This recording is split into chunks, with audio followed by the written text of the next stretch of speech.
연금은 젊었을 때 돈을 내고 늙어서 돈을 받는 거예요. 그러면 여기서 알아야 될 키워드가 딱 4가지 있습니다. 바로 젊었을 때 얼마를 내는가. 이게 보험료율이라는 말을 써요.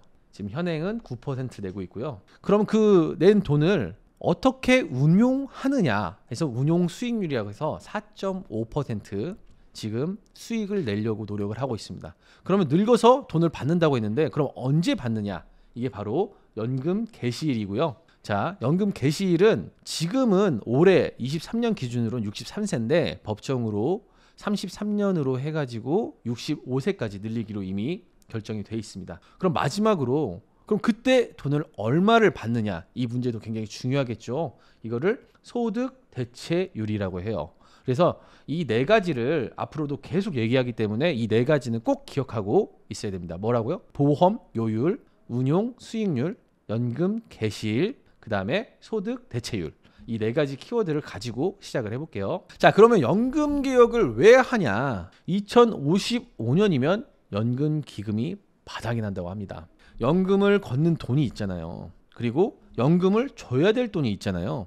그러면 그 돈이 41년도부터는 적자가 시작이 돼요. 그러니까 즉 연금을 주는 돈이 더 많아지겠죠. 그러면 그게 꾸준하게 적자가 발생하면서 누적이 되면 55년에는 연금 기금이 아예 없어진다는 그런 얘기예요. 지금 32살 근처에 있는 청년들은 내기만 하고 돈을 못 받을 수도 있나? 이런 궁금한 점이 생길 수가 있습니다. 하지만 그런 일은 일어나기가 힘들어요. 그리스같이 부도가 난 나라에서도 연금을 다 받았고 만약에 안 준다면 어떤 일이 벌어질까? 바로 촛불 들고 일어납니다. 바로 대통령 탄핵됩니다. 제가 이거 장담할 수 있어요. 연금 냈는데 연금 못 준다고 발표하는 순간 바로 탄핵이 일어납니다. 자, 그러면 어떻게 돈을 주게 되냐? 지금은 돈을 거둔 거를 연금 기금에서 운용을 하는데 만약 고갈이 되면은 그에 걷는 연금이 있을 거 아니에요. 걷는 연금을 거기에다가 다른 세금 합쳐가지고 그것을 이제 줘야 될 연금으로 주게 됩니다. 다른 곳에 써야 될 세금이라는 것을 연금에 쓰는 거잖아요. 그러면 꼭 필요한데 드는 세금을 다른 데에 쓰게 되기 때문에 국가 발전에 저해가 되고 써야 될 곳에 못 쓰게 되겠죠. 그러니까 그 전에 개혁을 하자, 이 내용입니다. 4대 연금이라는 게 있어요. 국민연금, 사학연금, 군인연금, 공무원연금, 이렇게 4가지를 4대 연금이라고 하는데요. 군인연금 같은 경우는 73년도부터 적자였어요. 올해 한 해만 적자 예상액이 3조 1천억 원입니다. 3조 1천억 원이에요. 3억 원이 아니라 3조.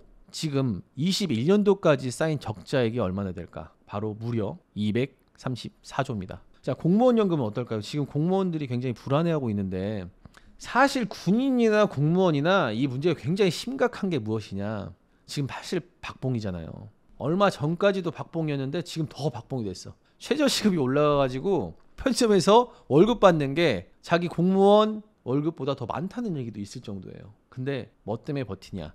내가 몇 년 이상 근무를 하면 공무원 연금 받을 수 있으니까. 그래도 미래에는 조금 더 안정적이지 않을까라는 생각에 하는 분들도 있는데 공무원 연금도 무려 93년도부터 적자였고 올해 적자 예상 금액이 바로 4조 7천억 원입니다. 거기다가 21년도까지 쌓인 적자 금액이 무려 904조예요. 자, 엄청난 돈이죠.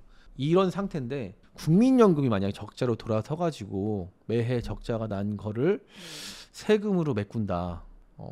그럼 어떻게 될까요? 공무원 수가 우리나라 국민 전체의 몇 퍼센트가 된다. 뭐 이렇게 계산을 해보면 국민들한테 전부 줘야 될 돈이 굉장히 많겠죠. 그러니까 한마디로 말해서 나라 개판되는 거예요.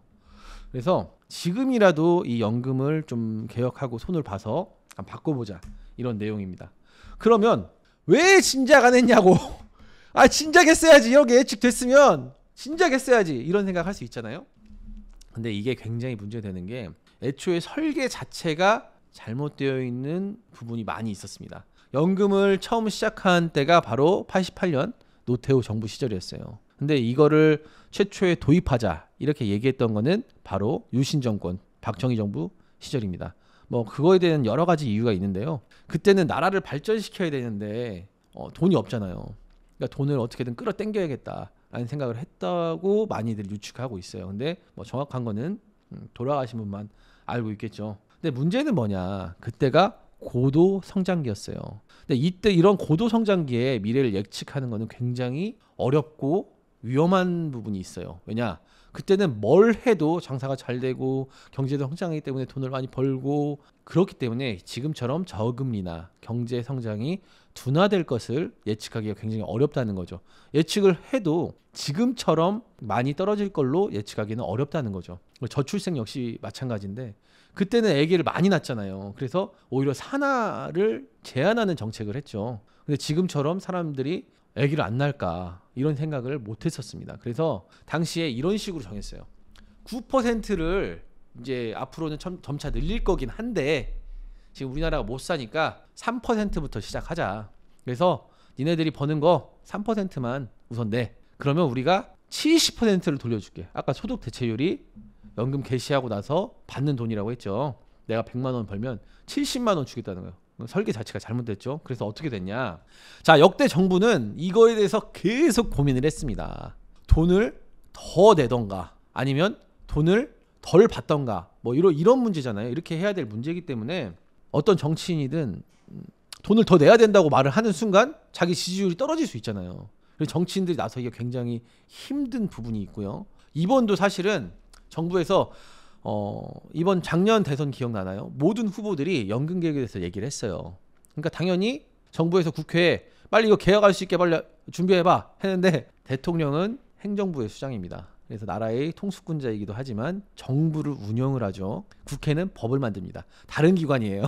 그렇기 때문에 정부에서 국회에 물어본 거예요. 아, 빨리빨리 이거 하자 했더니 국회에서 야, 우리 사장 알잖아. 내년에 총선이야. 우리 이거 얘기했다가는 바로 끝나. 내년에도 우리 정권 잡아야 되잖아. 안 돼 하고 국회가 다시 정부로 넘겼어요. 그래서 정부에서 지금의 위원회를 구성해가지고 위원들이 그거에 대해서 지금 서로 협의를 하고 있는 상태입니다. 그러면 88년도에 3%로 시작했다고 했잖아요. 그거를 93년도에는 6%로 바꾸고 바로 5년 만에, 그리고 97년도에는 9%로 바꾼 다음에 소득 대체율을 60%로 낮췄어요. 근데 여기까지 한 다음에 그 다음 정부들도 계속 이거에 대해서는 안고는 있었는데 바꾸지 못했습니다. 그런데 노무현 정부 때 소득 대체율이 50%에서 40%까지 점차적으로 낮추겠다고 했었습니다. 그래서 우리가 간무연이라고 하죠. 그리고 나서 박근혜 대통령이 국회에서 연설을 했어요. 이거 연금 개혁이 필요하다고 하는데 이제 여러분들 다 아시다시피 탄핵 당했죠. 그래서 바뀐 게 없이 지금의 상태에 이르게 된 겁니다. 자, 그러면 여러분들 생각할 수 있잖아요. 왜 그럼 지금까지 안 해놓고서 지금 해야 되냐고, 왜 지금 해야 하느냐, 이렇게 물어볼 수 있단 말이에요. 자, 그러면 이거에 대해서 고민이 필요합니다. 자, 연금개혁이라는 게 전 세대에 걸친 협의 또는 합의가 필요한 상황이에요. 이게 문제가 뭐냐면 내는 사람의 돈보다 받는 사람의 돈이 더 많다는 거잖아요. 자, 우리나라 인구 분포를 한번 봐야 되는데요. 자, 베이비붐 세대라고 있어요. 저희가 6.25 전쟁, 한국 전쟁이 끝난 다음에 60년대 생을 얘기를 하는데요. 75년대 생까지 얘기하는 사람도 있습니다. 그러니까 그런 사람들이 지금 나이가 60 근처예요. 그래서 조금만 있으면 은퇴인데, 이 사람들이 은퇴를 하게 되면 필연적으로 돈을 내는 사람이 급감하게 됩니다. 자, 그럼 어떻게 되냐? 돈 낼 사람이 없어. 돈 받을 사람은 많아. 그러면 그때 청년들이나 더 어린 친구들이 성인이 됐을 때 돈 더 내라고 하면 낼까요? 지금도 협의가 힘든데 받을 사람들이 더 내 하면 낼 사람 내고 싶겠냐고요. 그렇기 때문에 돈 낼 사람이 더 적어지기 전인 지금이 골든타임이라고 해요. 그럼 여기서 필연적으로 하는 질문들이 있어요. 참 이거는 굉장히 난감한 질문인데, 안 내고 안 받으면 안 되나요? 이거 질문 엄청 많이 받습니다. 연금 문제에 대해서 얘기를 하면 이 질문 엄청 많이 받는데, 자, 인류가 5천년이고 만년이고 이제 문명을 이루고 살았잖아요. 공동체를 이루고 살았다고 하는 거예요. 그러면 지진, 가뭄, 홍수, 전염병, 이런 인간들이 극복할 수 없는 많은 재해들이 생겨났잖아요. 그거를 공동체적인 것으로 해결했습니다. 개인이 해결하는 것보다 여러 명이서 동시에 해결하는 것들이 훨씬 해결 능력도 좋아지고 유연한 대처도 되겠죠. 그런데 인류가 가진 숙명이라는 게 있습니다. 바로 노화인데요. 사람이 늙는 것을 막을 수가 있나요? 늙는 것을 막을 수 있는 사람은 단 한 명도 없을 거예요. 그러면 사람이 늙게 되면 일을 할 수 있는 것들의 가치가 떨어지죠. 지금도 고도로 발전을 해가지고 육체 노동이 아닌 다른 노동들로 많은 것들을 대체할 수 있게 됐지만 그럼에도 불구하고 젊은 사람에 비해서는 노동의 가치가 떨어지는 건 현실이니까 과거에는 어떻겠어요? 더 많이 그렇겠죠.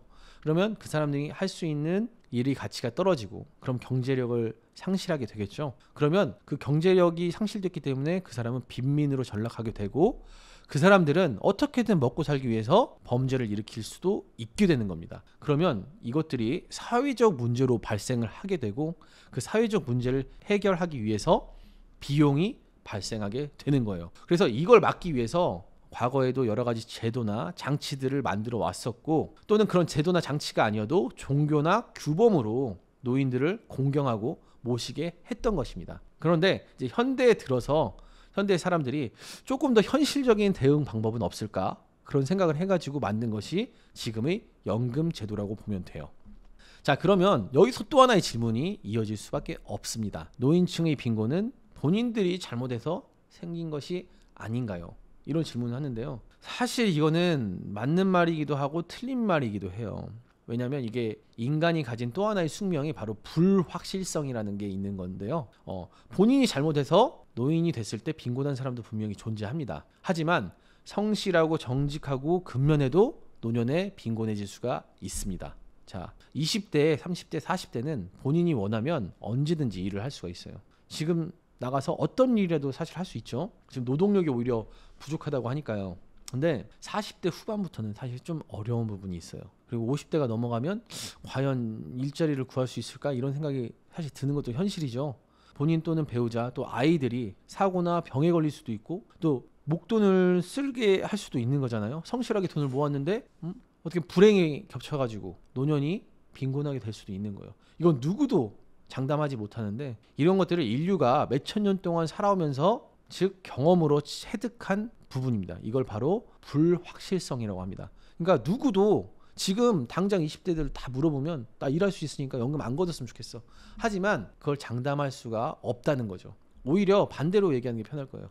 아무 사건 사고 없이 노년까지 가는 사람이 얼마만큼 되느냐. 사실 이 경우 수가 더 적을 수도 있습니다. 근데 이 불확실성을 극복하기 위해서 공동체적으로 대응한다. 이렇게 생각하면 되는 겁니다.